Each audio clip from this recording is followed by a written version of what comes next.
Now, Mr. Speaker, this treaty strengthens the OECS as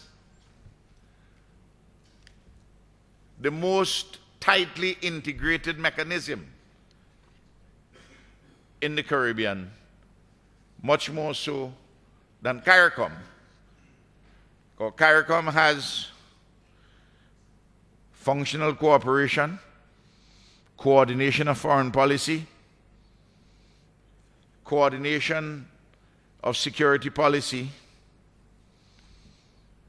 and we have those in the OECS. And CARICOM has economic integration, but only insofar as it relates to trade and the single market.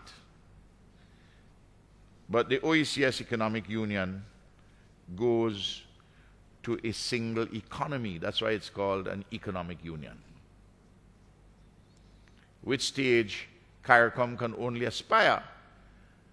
And for practical purposes, in CARICOM, it's a dream which is on pause. That is to say, the single economy.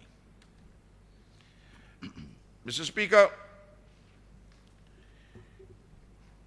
the highest decision-making body in the OECS under this revised treaty remains the OECS Authority, which consists of the heads of government. And we have the OECS Council of Ministers. And there's an Economic Affairs Council, but there are two institutions which are new in the governance arrangements in this treaty, revised treaty. One of them is the OECS Assembly, and the other one is the OECS Commission. The OECS Assembly is a consultative body, not legislative. The OECS Authority has been accorded legislative competence in certain areas by virtue of delegation. And where matters come before the OECS Authority, where rules or laws are being made, it is necessary for a process of consultative filtering to take place through the OECS Assembly, which OECS Assembly has come about not by direct election, but by indirect election, with 2 members from the government side and 1 from the opposition. And the OECS Commission is very important in helping with the management of the OECS administration, and very much so with implementation. The OECS Commission, as you would look in Article 12, I believe, of the revised treaty. Let me make sure. Yes, Article 12. Well, we all need to know this treaty in very much the same way that those of us who are Christians have gotten to know the Bible. We have to know it well. And if I may say parenthetically, this year, this month in fact, is the 400th anniversary of the King James Version of the Bible. And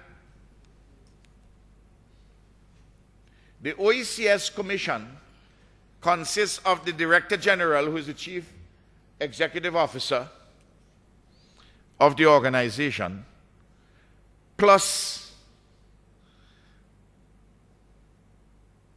the other commissioners, each of whom is an ambassador or holds an ambassadorial rank.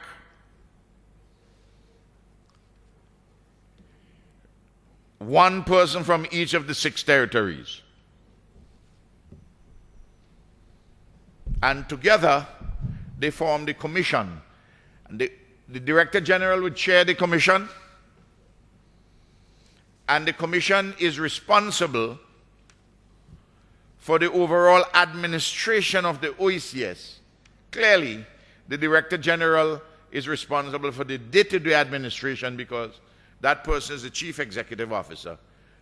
But the commission is responsible for the overall administration, the general administration of the organization, as stated in Article 12.1. And as you go down further in 12.4 and 12.5, you see the functions, which really are a series of oversight, reportage, review functions. In other parts of the treaty, you will find an important function of the commission is to prepare the draft agenda. Currently, or at least before this treaty, the Director General, in consultation with the chairman of the authority for the time being, would prepare the agenda.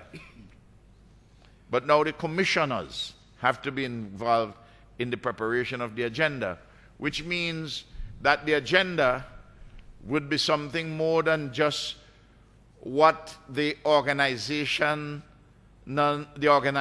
secretariat want. That it would be, you would have the commissioners who would be very much responsive, not only to the regional concerns, the sub-regional concerns, but to individual national concerns. Now, a commissioner doesn't stand alone. In the case of St. Vincent and the Grenadines, and this is the model which has been urged to be replicated, we have a commission who an ambassador, a commissioner, who heads the Regional Integration and Diaspora Unit. There are 8 members of staff. 5 of them are university graduates.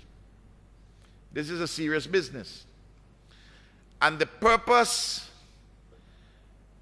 of that body, REDO, is to ensure implementation on the ground, but also to feed into the decision-making and for implementation to at the sub-regional level. So when you have a meeting of the OECS authority, lots of different subjects would be covered, touching and concerning several different ministries.